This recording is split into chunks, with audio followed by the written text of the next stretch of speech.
Olá! Começando mais um módulo do nosso curso sobre autocuidado, saúde e bem-estar. Nesse módulo, nós vamos conversar um pouquinho sobre a respiração. Você sabe como acontece o processo respiratório? Você sabe se é possível que a respiração influencie tanto o seu corpo físico quanto o seu lado emocional? Todos nós percebemos mudanças respiratórias associadas a emoções, a comportamentos ou diferentes situações. Sempre que nós estamos numa situação que está muito confusa ou agitada, aparece alguém que diz assim: calma, respira, vai dar tudo certo. Ou então, quando você está diante de uma situação desafiadora, normalmente você respira fundo, vamos lá, e enfrenta. Vamos entender um pouquinho melhor, relembrar como é que a respiração funciona e de que modo isso pode influenciar o nosso organismo de forma segura. A respiração, ela é imprescindível. Sem se alimentar, você talvez consiga viver alguns dias. Sem água, talvez um pouco menos, mas também alguns dias. Mas sem respirar, você só fica alguns minutos. Então, como a respiração ela é imprescindível, existem muitos padrões respiratórios. E se eu necessitar realmente de uma intensidade maior da respiração, por um esforço físico, por exemplo, eu vou até respirar pela boca. Respirar pela boca pode não ser tão legal, porque o ar não vai ser purificado como quando a respiração acontece pelo nariz. E também o ar não vai ser aquecido da mesma forma como quando a gente respira pelo nariz. Então, na verdade, não existe a respiração correta. Existem diversos padrões respiratórios que acontecem de acordo com a exigência do momento. O problema é quando o meu padrão respiratório não está condizendo com a realidade do meu momento. E como se dá o controle da respiração quando eu não estou pensando nela? Porque se a gente pensar bem, de todas as funções que o corpo tem, que a gente não tem que pensar para acontecer, como o processo digestivo, batimentos cardíacos, etc., a respiração é a única que pode ter também um controle consciente. Mas e quando eu não estou pensando na respiração? Como é que se dá esse controle dela? Existe lá na região do tronco encefálico, que é parte do sistema nervoso central, uma região chamada centro respiratório. A partir dele, saem neurônios que vão inervar os principais músculos da respiração. E que informações esse centro respiratório gerencia para controlar de forma involuntária a musculatura respiratória? As partes mais superiores do cérebro, o cérebro emocional e o cérebro racional, eles também podem influenciar o centro respiratório e exercer controle sobre a respiração. Mas além dessas estruturas superiores, essa área do centro respiratório, ela também monitora receptores de impurezas dos pulmões, como por exemplo, poeira ou coisas que geram alergias nas pessoas. Monitora também receptores de estiramento no pulmão. Monitora a intensidade da ativação dos músculos e articulações, para definir se precisa mais oxigênio ou não. E também monitora a quantidade de oxigênio, de gás carbônico e a acidez no sangue através de receptores que estão principalmente nos grandes vasos que saem do coração e dentro do próprio sistema nervoso central. Se a gente for lembrar um pouquinho das conversas que a gente teve com a professora Delane Gondim e com a Edilisa Peixoto, a gente vai lembrar que essas funções do corpo que a gente não pensa em acontecer, elas são reguladas pelo sistema nervoso autônomo. Esse sistema nervoso autônomo é dividido em duas partes: o sistema nervoso simpático e o sistema nervoso parasimpático. O sistema nervoso simpático é aquele responsável pelas respostas de luta ou fuga.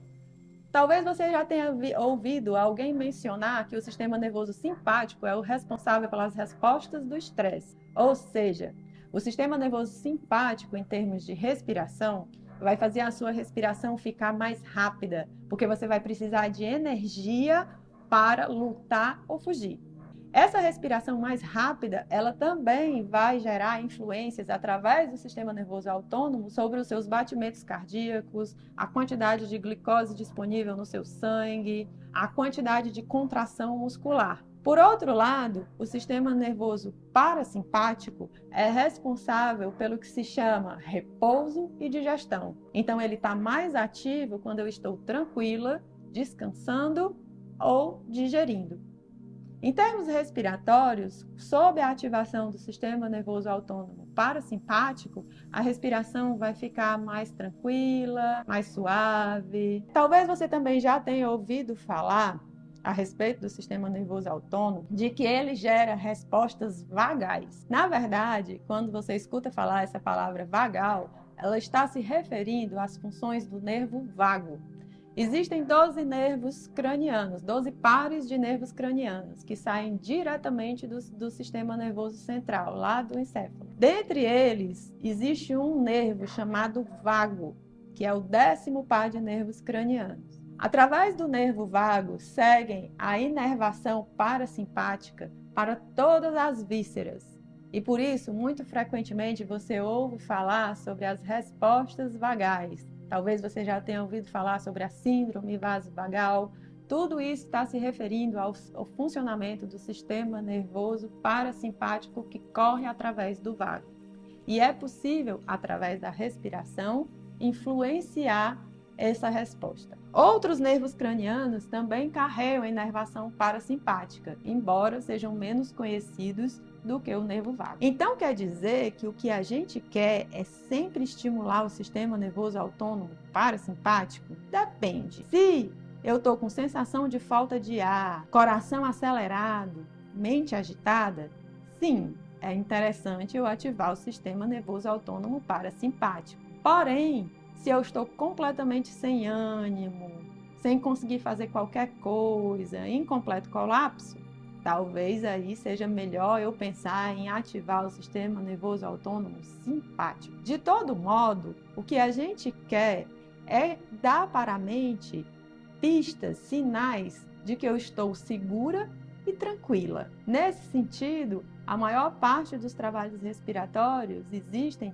para ativar o sistema nervoso autônomo parasimpático. Se você já experimentou algumas práticas de educação somática que a gente propôs nesse curso, talvez você tenha percebido algumas mudanças no seu padrão respiratório, mesmo quando os movimentos não estavam sendo feitos diretamente nessa região da caixa torácica onde estão os seus pulmões. Isso acontece porque os estímulos correm através das fáscias, dos músculos, dos ossos e também estimulam o sistema nervoso e mudam o seu padrão respiratório. Quando a gente ativa o sistema nervoso parasimpático, e muitas vezes as práticas de educação somática fazem isso, porque elas focam a sua atenção e mudam o seu padrão respiratório, a gente vai perceber que a respiração fica mais lenta, fica mais tranquila, mas continua ampla e agradável. Como uma dica geral, a gente pode dizer que se você precisa desacelerar, acalmar, é melhor você dar ênfase na exalação, porque isso vai ativar o seu sistema nervoso autônomo parasimpático. Lembra que a exalação é um processo de relaxamento, né? Que na inspiração acontece movimento muscular ativo e que a exalação, se eu estou tranquila aqui só conversando com você, é um processo de relaxamento, de volta à forma natural. Então, quando eu quero desacelerar, eu vou pensar em dar um pouco mais de ênfase na exalação.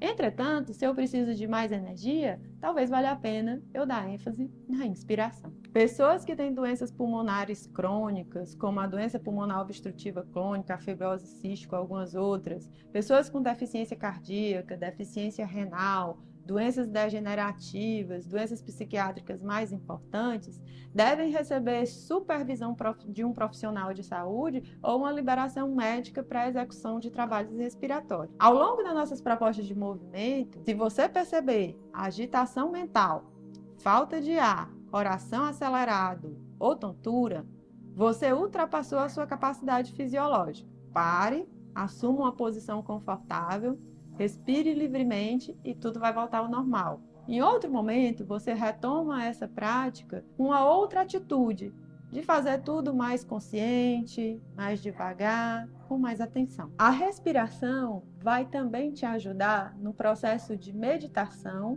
que nós vamos conversar no próximo módulo. Nas práticas que nós separamos para esse módulo, nós não vamos trabalhar em cima da influência dos movimentos respiratórios no sentido de mudar a frequência da respiração ou de prender a respiração. Nós vamos trabalhar aqui nesse módulo na liberação da sua respiração, para então, no módulo sobre meditação, você experimentar como você pode usar a respiração como uma preparação para a meditação. Então, vamos às nossas práticas?